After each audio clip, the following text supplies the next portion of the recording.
I'm so much farther now than I ever thought possible. When I lost my vision, I thought it was over. And I lived like it was over. With each swim, each bike, each run, Patricia Walsh gets no closer to seeing. I can see that there's a light on or light off. I can't see you where you are. I can't see my hand. But maybe she gets closer to changing what others see in her. And people mean well, but they'll kid. They're trying to relate to you, right? And they'll kid and they'll say, oh, you won for the blind girls. Like, I also won against you.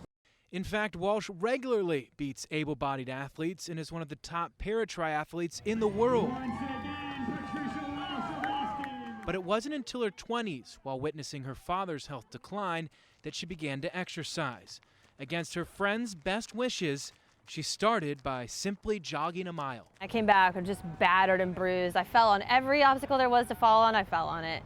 And I came back and I was thrilled, because as much as I was beaten up a little bit, no serious damage had happened. I was a little bit bruised, but we weren't, in an ambulance all the way to the emergency room. So what I do is I feel this line here, because there's an edge, and I run right on the edge. So if I go too far this way, I feel it, and if I go too far away and I don't feel the edge, I know I'm off. And then I come right back to the edge. At the time, I could run away, but running home was hard. I had no way of telling where I'd gotten on. So my strategy was I would put a rock where I intended to stop, and really, when I came back, I would trip on that rock, and that was part of the plan. Effects from a brain tumor as a child took what was left of Walsh's vision at 14.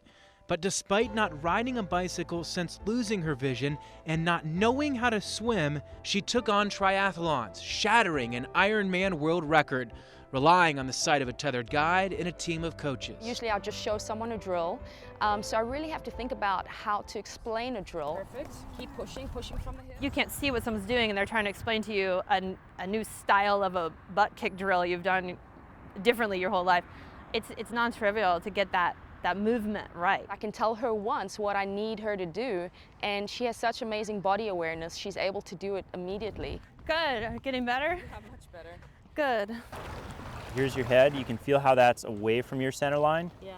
Here's in line with your head. Here's in line with your shoulder. Here's in line outside of that.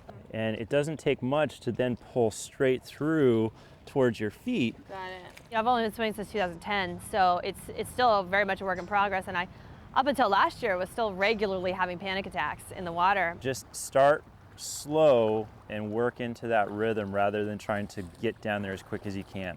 Okay? One of the interesting problems I think people with disabilities face is sometimes people are they have the best intentions, but they will discourage you from doing things that are good for you with the fear that you're going to get hurt. It seems that fear or anything else has little chance of keeping Walsh from her ultimate goal, gold at the 2016 Paralympics, and changing the way athletes with disabilities are seen. For some, it's not simply about finishing, it's about the drive to finish first. I'm so excited about the success I've already had that I just feel like the potential is limitless. And I know that sounds a little cliche, but very sincerely, I don't know where that limit's going to be, and I just want to push it until I can't push it anymore.